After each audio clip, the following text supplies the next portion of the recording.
Yay, I have to talk about Orochi more. Fun.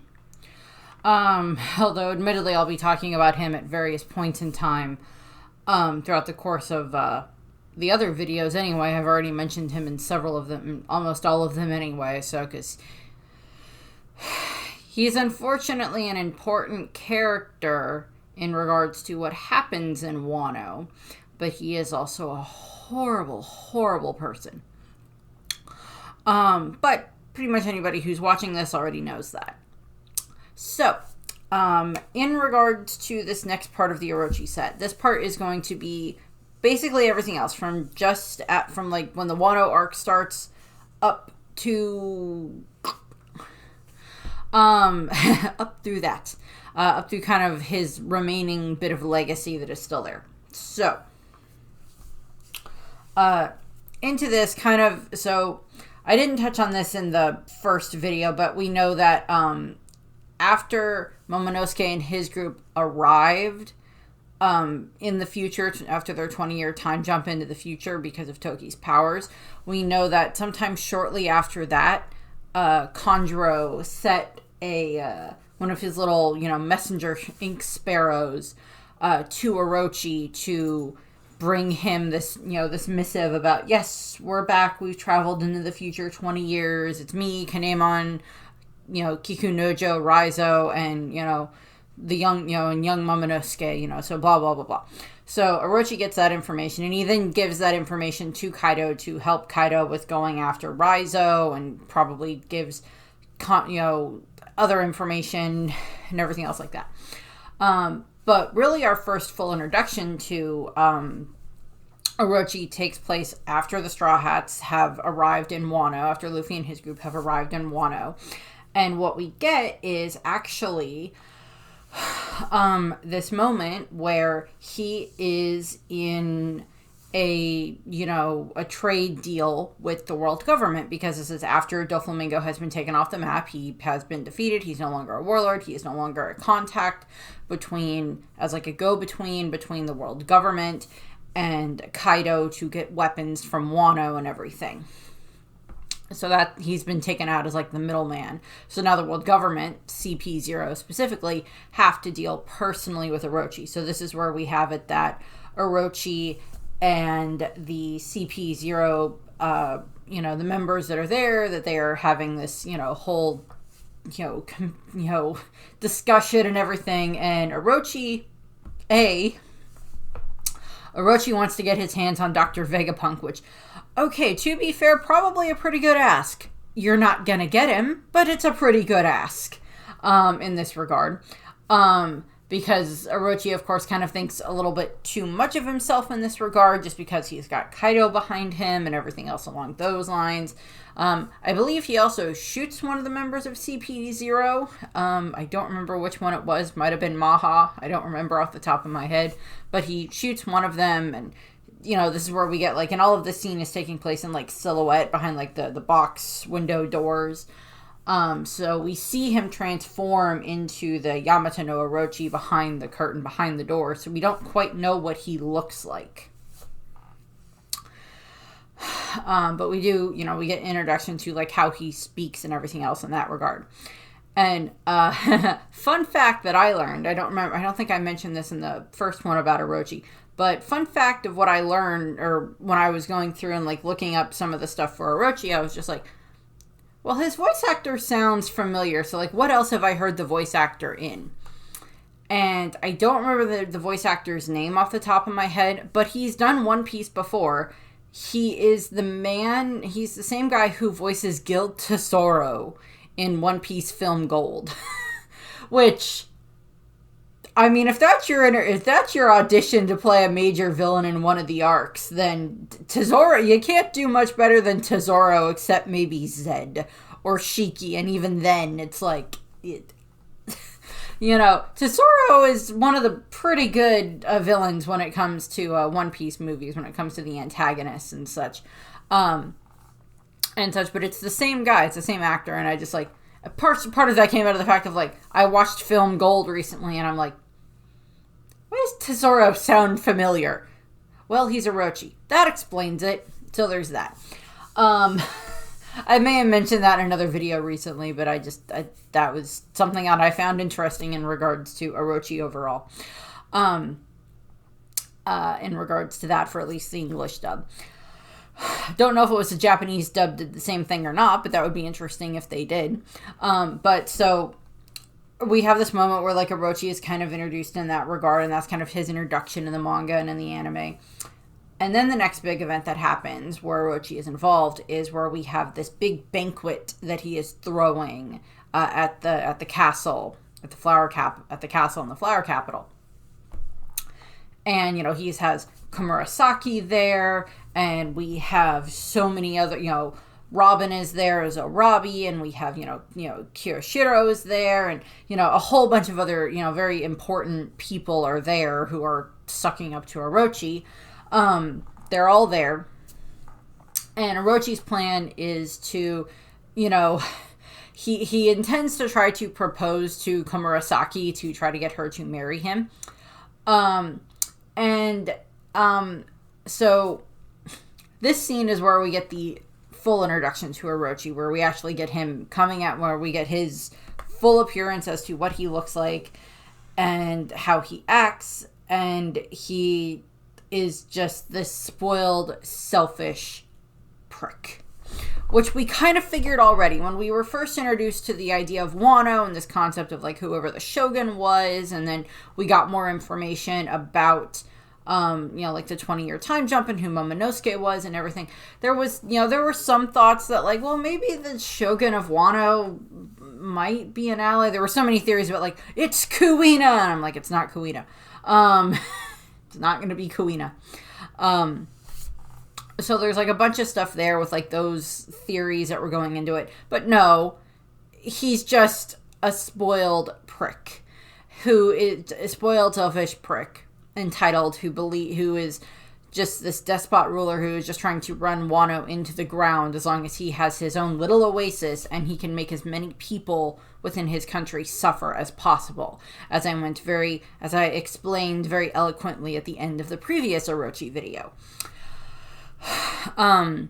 He will let the entire island burn, and then everything else can burn after he's dead, and he does not care about any of the repercussions from it. And what ends up happening is, we see him flirting with Komurasaki, and we see him, drinking and everything with, Kyoshiro and all of those people and everything. And Orochi is just very rude to whoever the heck he wants to be rude to because he can terrify people. He's the one in charge. He's got Kaido on his side. So Orochi just does not care. He can do whatever the heck he wants in his opinion. And by a technicality, he's not wrong at that moment. Because not a lot of people can go up against him. Because he's got the Oniwabanshu and he's got the Mimawari Gumi and everything. They're protecting him and everything. And what happens is during this dinner, we have it that someone that's there brings up Toki's prophecy, the impending prophecy about the return of the Kozuki clan and about this rebellion and everything else like that. And of course, Orochi does not like this, so he just starts getting angry about this.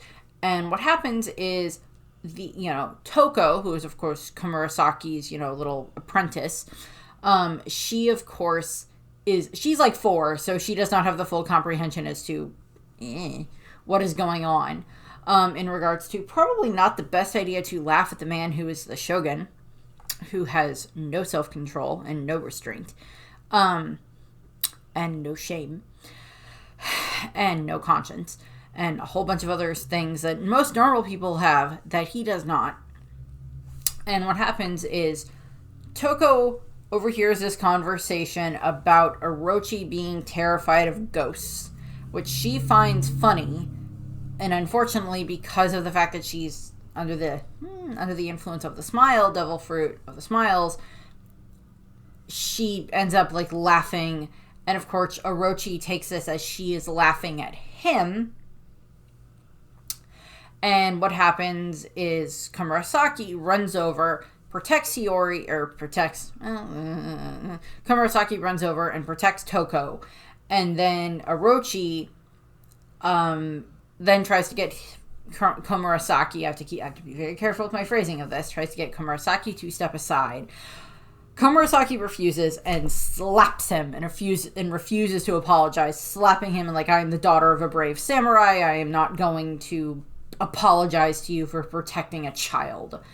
And this, of course, just, he transforms, and of course we get this where everybody else in the room is just running away in terror at this. And like Robin is like, she's managed to grab Toko, so she's going to protect Toko.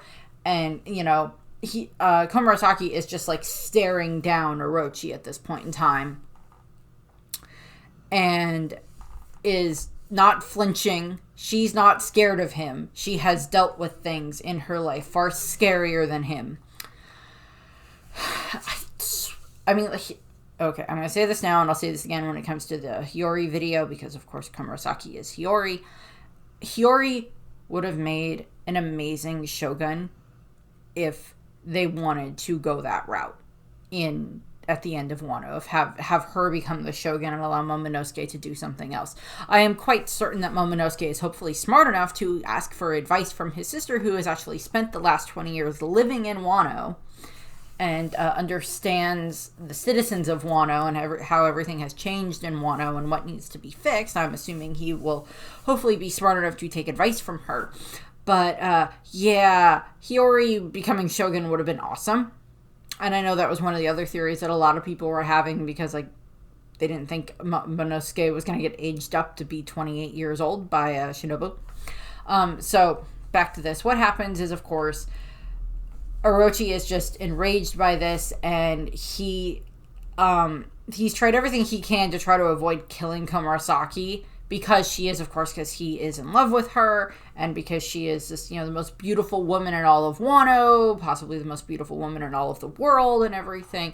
And overall, I would probably say I agree with the fact that Komurasaki is probably more beautiful than Boa Hancock, but that's just because I prefer Komurasaki's personality, Hiyori's personality over Hancock's personality. But then again, everybody has their own opinions in that regard.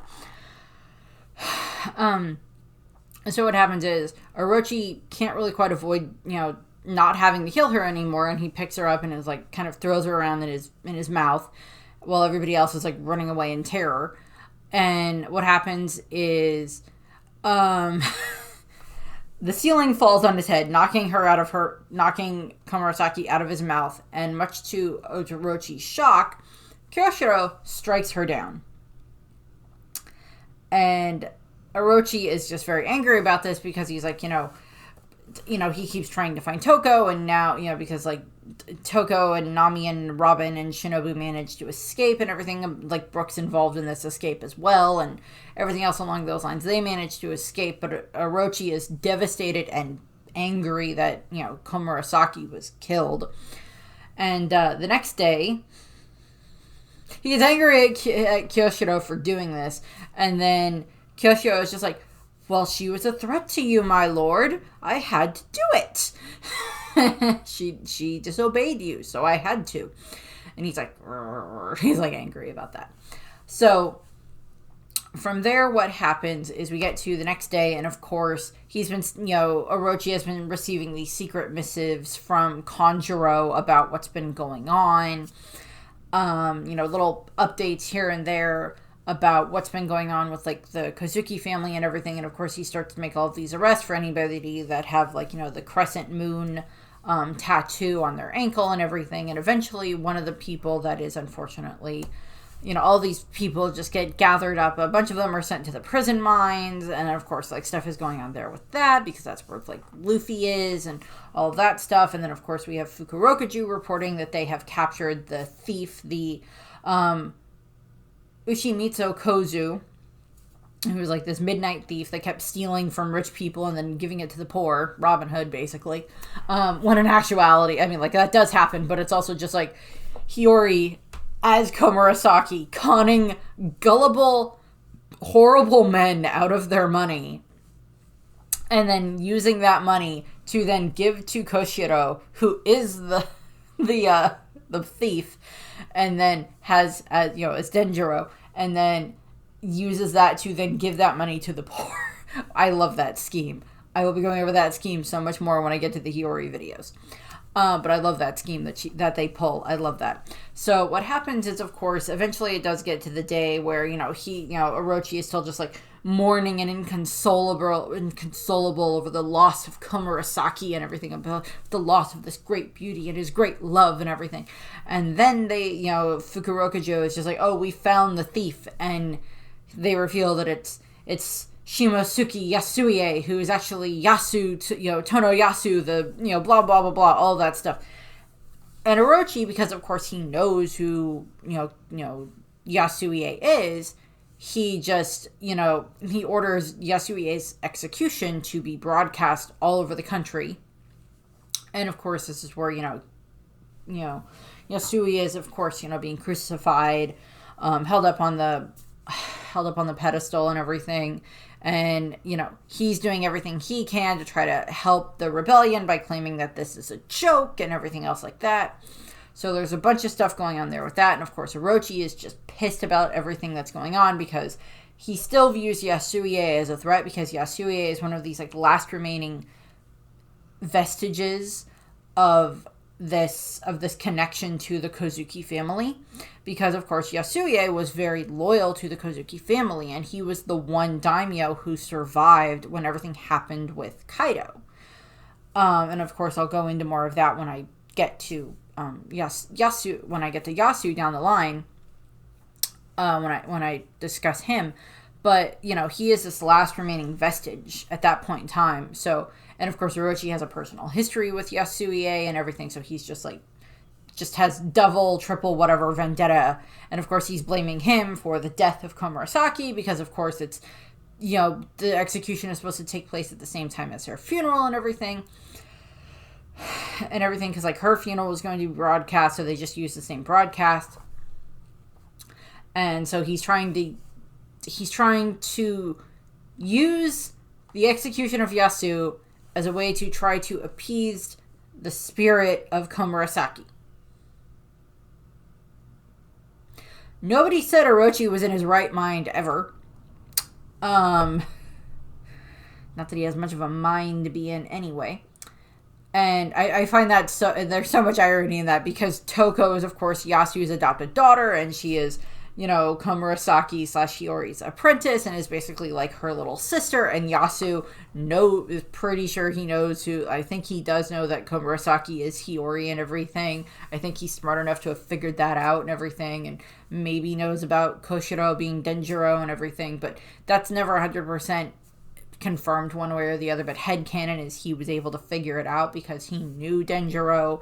He kind of knew Hiyori as a little kid, and he knew Toki, so he would kind of have an idea of what, Hiyori might look like and everything. Plus, I don't think he would have entrusted his daughter as an apprentice to some random Oiran unless he figured out that it was Hiyori in the first place, type of a thing. So there's that kind of connections there. But I'll delve into that. Again, I'll delve into that more when I get to Yasu. So they have the execution set at Retsetsu town, and Orochi and his caravan are on their way there. And he ends up being the one who actually, pulls the trigger and executes Yasuie on, the live broadcast all over the country. And, this is corresponding with Luffy is watching it in the prison, other people are watching it in the other areas, Zoro's watching it, the others are watching it in Bakura town and all of the other leftover towns and everything. And Toko is there. Toko is running there as well because she recognizes her father and all that stuff. So Hiyori and Zoro and such are on their way there as well.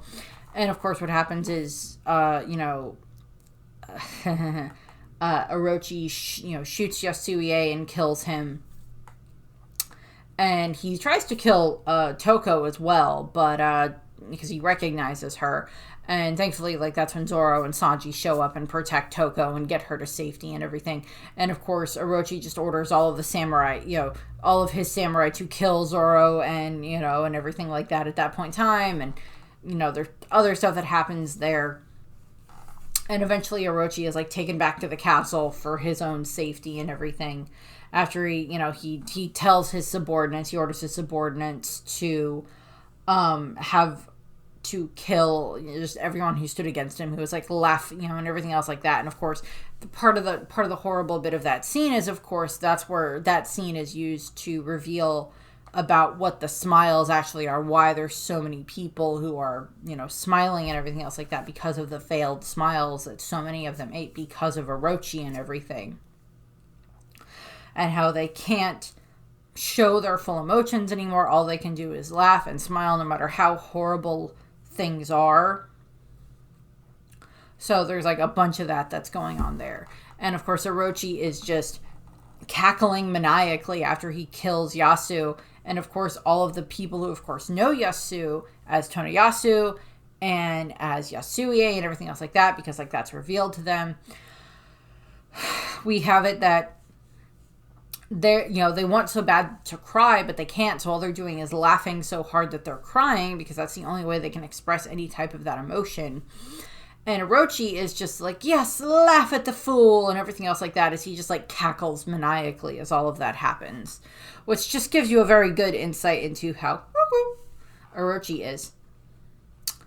And of course, that's kind of how things go throughout the course of like I think Orochi is mostly just involved in the second act, because I don't think he's really introduced during the first act, so he's in the second act of Wano. And then from there, of course, there's a few things that happen.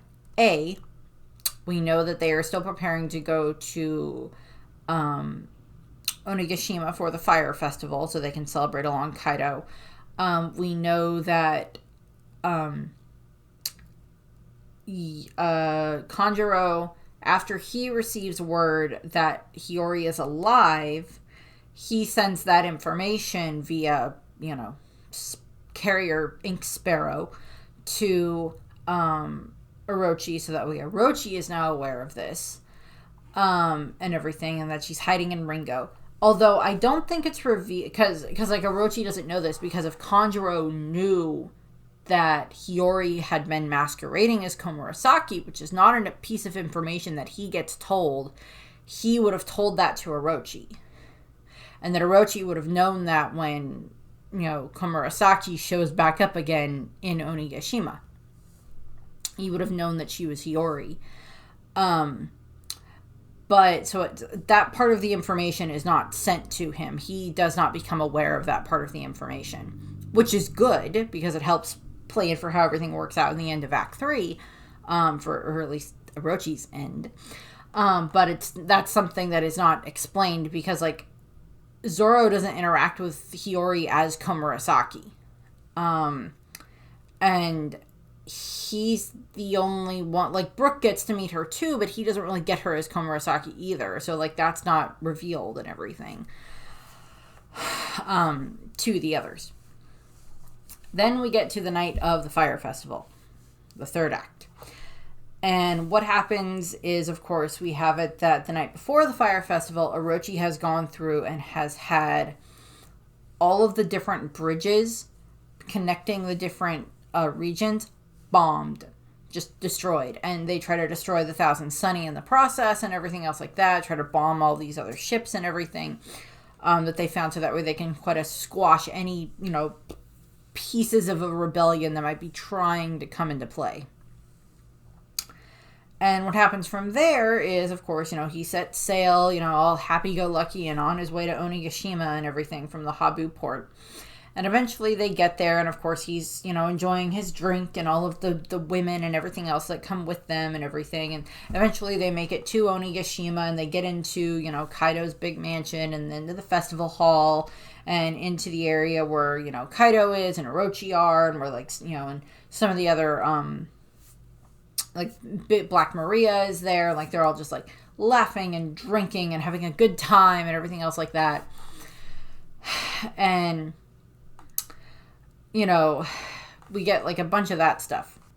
So, during the festival, Kanjuro brings Momonosuke to where Kaido and Orochi and his, and their retinue are and everything. And, he's got, Momonosuke tied up, and he's been beaten and, everything, and they get him there, and Kaido is kind of upset that the rebellion failed because he wanted a good fight. But Orochi, of course, is, he starts, Orochi is still concerned because Kanjuro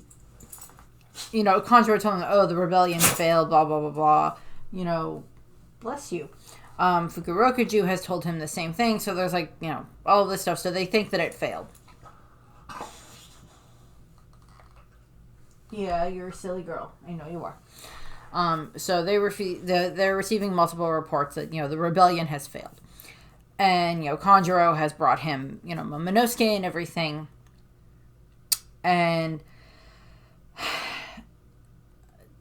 Orochi, okay, given the fact that it's been 20 years, they're like, how is he like this? And then, how is he a child? And then, Kanjuro's just like, oh, there was, time travel and Lady Toki sent us into the future and that type of a thing and all of that stuff. So it's, there's still, things going on there. There is conflicting things because Kanjuro is saying that he did not stop the rebellion, that they're still on their way, and Fukurokuju is saying that it did fail, and of course they're not receiving any information because the Straw Hats keep taking out the different ones that would be able to pass along a message to the Beast Pirates or to Orochi and everything. So what ends up happening is, of course, Orochi, in an attempt to take to make an example out of Momonosuke, has him tied up, crucified. Proudly on display and, the performance floor of the Skull Dome and everything. And, of course, this is, while the big party is going on and everything. And so there's several things that happen during this moment. He explains how Momonosuke had avoided death and managed to get to the future and everything else like that. And then Kaido starts to explain the new Onigashima project. And Kaido starts to explain that he is going to lift up Onigashima, which, to be fair, he does, and then move Onigashima and drop it on the Flower Capital and proclaim his son Yamato as the new shogun. Orochi does not like this idea because it means his house gets destroyed, which, to be fair, I would be angry about that too. Second of all, it means that he will no longer be in charge. And it's basically, Kaido is looking at Orochi as you have outlived your usefulness and you're not even entertaining anymore. And all of this culminates in the fact that Kaido takes King's sword. I don't remember if the sword ever got a name, but he takes King's sword and decapitates Orochi. Which, epic moment in the manga, epic moment in the anime. Of course, by the time it happens in the anime, we're kind of aware of the fact that Orochi is not dead. But, of course, Orochi gets decapitated. It's the first time. And what happens from there is, of course, for a while, everybody just assumes that Orochi is dead. Well, at least people there seem to assume that he's dead. The audience, the readers, are like, it can't be that easy. It cannot be that easy. It cannot be that easy for him to still be alive. Considering the fact of, there's Kanjuro who has his ink power, his brush powers, where he can, make a copy of Orochi and make it look like he died, but then that would have gone to gloop and everything, and then there's, other stuff. So what happens is, of course, it's revealed that no, Orochi isn't dead. He's actually still basically acting like a roach, and, scurrying around with Fukurokuju, and he starts setting the entire, just all of Kaido's everything on fire. Because Orochi is petty. To be fair, if a guy chopped my head off, sliced and chopped my head off like that, and I wasn't dead, and I had the power to come back via devil fruit reason shenanigans, I would probably also debate about setting things of his on fire, depending on the circumstances.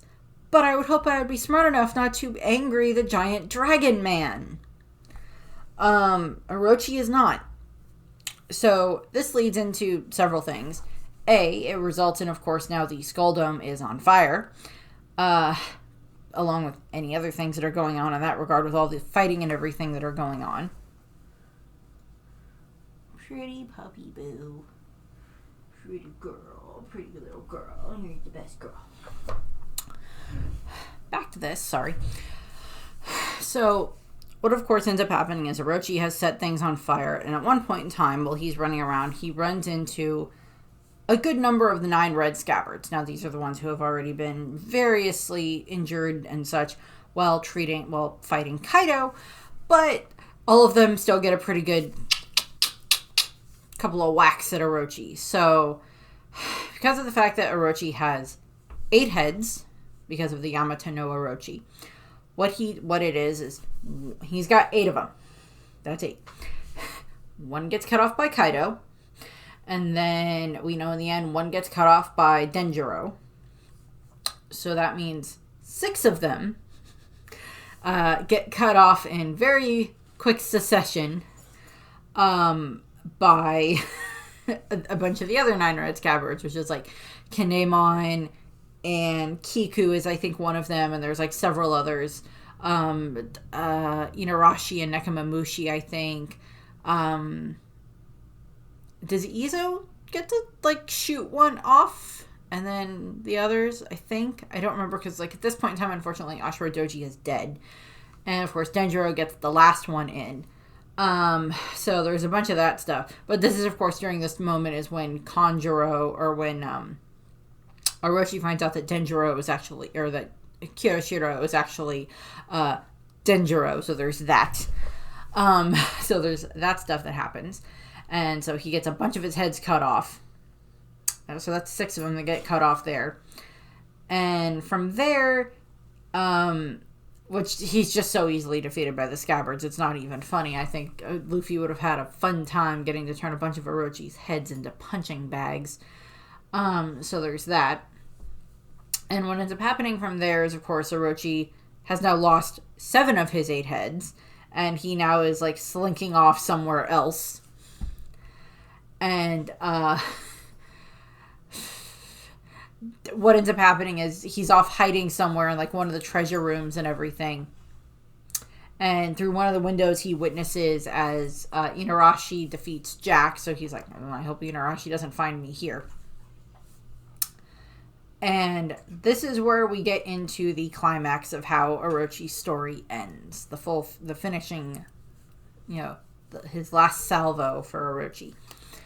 And what happens is he finds his way into one of these other hidden rooms throughout the court, throughout all of Onigashima, and he contacts Denjiro, and he tells Denjiro to use the last bits of his power, his hatred, and everything else like that is this, make the incarnation of the hate from the Kurozumi family, and to use that to destroy Onigashima. And of course, Kanjuro listens, and with his last bits of, power and everything, he, draws and brings life to the Kanzenbo, which then begins to burn its way through the castle.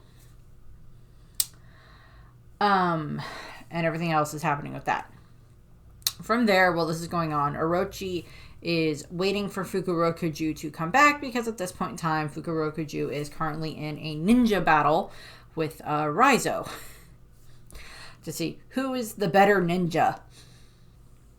And from there, he starts to hear music. He starts to hear a shamisen playing, and he starts to wonder where the heck it's coming from during the raid and who's being strange enough to play a shamisen during the raid.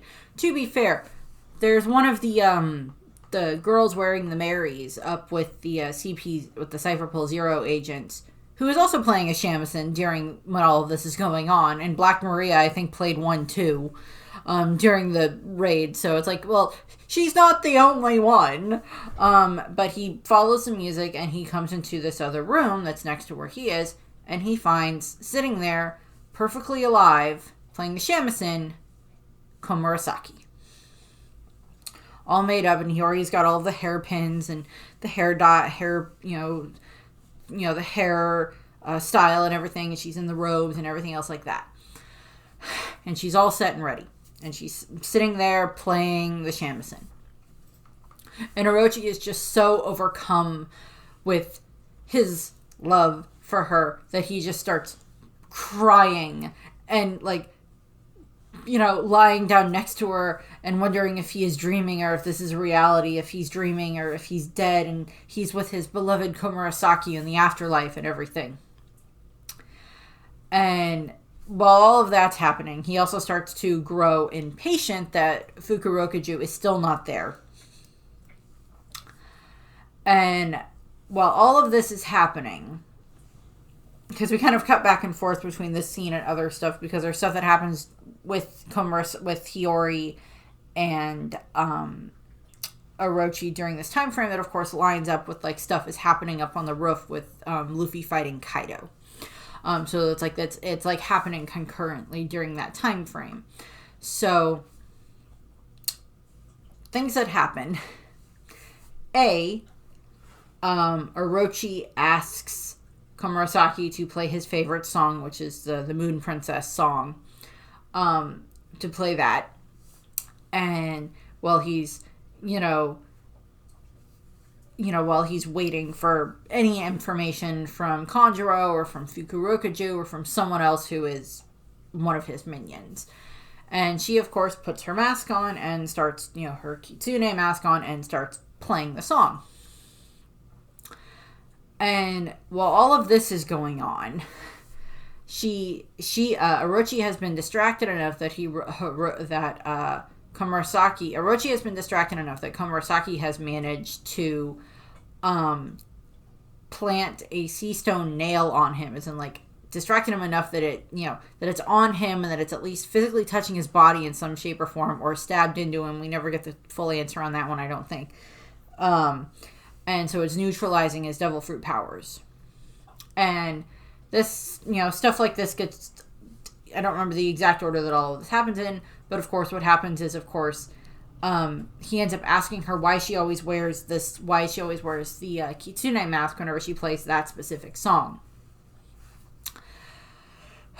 And it's like, it bothers him, but he didn't really care about it before because there was always other things around to distract him. But now that it's just the two of them, he asks her because it bothers him. And she goes like, well, I wear this mask because the song that I play for you is the same song that I used to play for my father, and it was his favorite.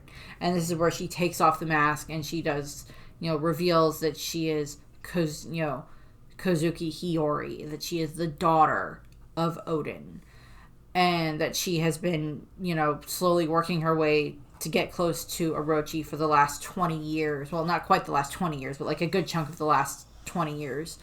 And such, so that way she could kill him at some point in time. When she got the chance, she could do it. And we get to that, and of course, stuff happens during this that results in Orochi being trapped under a pile of rubble because of everything that's going on.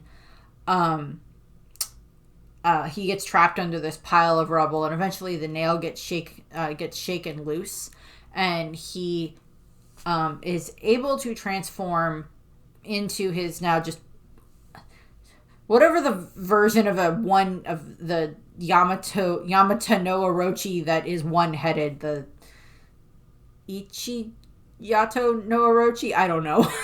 Don't ask me, I don't know. But whatever that version would be. And he is yelling at her and threatening her and everything else like that. It's just like, your father was horrid and you're horrid and I can't believe I fell for all of this and everything else like that. And, so she's making this, she makes this reveal and he is just, she has hated having to do all of this, having to, be near him and act happy whenever she's around him, when she probably just, like, as soon as she's away from him, she probably just wants to go back to where she lives under Denjiro's protection as, Koshiro, and just scrub and bathe with as much soap and hot water as she can because she had to touch him and spend time with Orochi. But I'll go into that probably more when I talk about Hiyori. But Orochi is just yelling and screaming at her and everything else like that and threatening her. And of course, the last little bit of the Kanzen bow shows up. And because it's kind of aimless at this point in time. It kind of like just makes its way over to Orochi, and instead of like listening to Orochi, because Orochi tells the Kanzenbo to go and attack Hiyori, but the fire ghost, this bit of, last remaining bit of hatred, just attaches itself to Orochi. Instead, it just starts burning Orochi alive, which is just perfect. Wonderful. It's just great. I love that. I love that bit. And it starts just burning Orochi alive. And of course, now he's just this flaming one-headed serpent trapped under rubble yelling at Hiyori. While all this is, of course, happening, coinciding with, like, Luffy fighting Kaido on the roof and everything of Onigashima as he's in Gear 5th. And I know when the episodes were coming out for this, a lot of people did not like the fact that, like, they cut away from the battle with Kaido to go down to this thing, where it's just, like, it's a girl staring down a fire-headed snake despot monarch. But it's still just as important, this battle between... This moment where Hiyori is facing down Orochi is just as important as the battle that's going on top of Onigashima, with Luffy fighting Kaido in Gear 5th, and with Momonosuke trying to save Onigashima so it doesn't land on the flower capital and so everybody else inside stays alive and everything. So it's just like those two fights are just as important as each other. It's like Orochi is the one who is responsible overall for the death of everything, for the death of hundreds, probably millions of people in Wano over the last 20-something years. He's the one who's responsible for Toki's death, and for Oden's death, and for the deaths of so many others. For Yasu, who Hiyori adored, and, who probably knew, he might have known who she was and everything. And, so Orochi has done so many things, and as I said, in the last video, there is this great montage that happens during these episodes where Hiyori is facing him down, and he is, Orochi is just talking about, like, the hatred that runs in the Kurozumi family will not die. It will live. It will find a way back. It will come again, and it will try to destroy the Kozuki family. It will destroy Wano, this hatred and everything else like that. It will not die and everything. And he's just like going on and on about this. And it is this representation of the fact that, like, as I said in the last video, this poison that has just been running rampant in Wano slowly and then just overflowing all the way through Wano for the last 20-something years, last quarter of a century, because of everything Orochi has done. And Kaido and everything, because Kaido probably wouldn't have shown up there if it wasn't for Orochi. But to be fair, the Orochi plan came from Higurashi, and they may have gotten the plan from somewhere else, but I don't know. Long con by the world government, I don't know. By the Gorosei and Im to get their hands on Wano, destabilize it so much from the inside that eventually stuff happens and they can try to get there and forcibly open the country and get whatever they want out of Wano. Probably a long con in that regard. That might get revealed at some point in time. But what we, of course, during this moment when Hiyori is facing down Orochi, she's not blinking. She does not care. She is watching him burn, and she's like, she's just kind of thinking, she probably in her mind, Hiyori is thinking, any death that is like this is still too good for you because of everything you put my father through and my mother and this country and what I have watched it have to suffer through all of my life when I could not do anything about it. And now I am facing down the man who has done this. And Orochi is just like raving at this point in time. And he tries to lash out at her. And this is when Denjiro shows up and he cuts off the last of Orochi's heads as it's burning. And then, of course, there's a bit here that is like kind of set up, that is like kind of what they use in the Rakugo play that they do at the end of Wano when they're like finishing out Wano. That is kind of supposedly based off of like what Hiyori says here, because it's like Orochi's head is like rolling on the ground, still on fire. and cursing, cursing everything. And Hiyori points her fan at him, and I should have had a fan for this. I might at least have a fan when I do the Hiyori videos. Have a fan that she points at him, and she's like, Kurozumi was born to burn, and everything for like that moment there. To be fair, it is specifically just Orochi, not Tama, not any other members of the Kurozumi family. It is specifically Orochi that this is directed at. I still want there to be a scene where Momo and Hiyori find out that Tama is a Kurozumi and they don't care. I still want that to be the case, that like something happens with that. There needs to be something where that something is, shown that this hatred of being passed down is going to be stopped. But she does that, and that is how Orochi dies. And then we have kind of like his post-mortem for like his legacy. Not that there's much of a legacy there.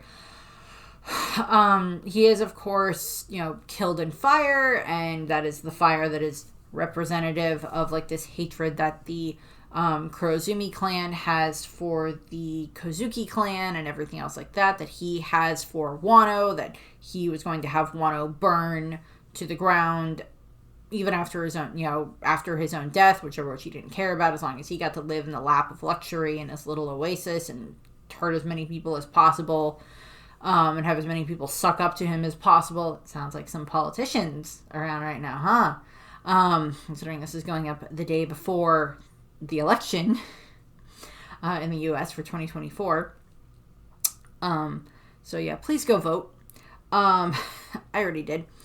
And so there's a lot of that stuff that's going on there. One of the other things that is kind of like the post-mortem bit for Orochi is, of course, now all of the people who are in Wano, who are like the children who grew up in Wano, who have only heard about Odin and the Scabbards as like these bad guys, now they get to, they have to be re-taught and everything, and relearn what is the actual history of Wano, and that Orochi was actually horrible and all of this other stuff. So it's like they have to go through all of that again, which is not fun, but is important in regards to teaching the real history that actually happened. In regards to some trivia for Orochi, of course, his Hebi no Mi Yamata no Orochi is, of course, based off of the myth of the eight-headed serpent. I've mentioned that. His favorite food, so Orochi's favorite foods are Yashiori sake and Pacific Surai. I'm assuming that's a type of fish.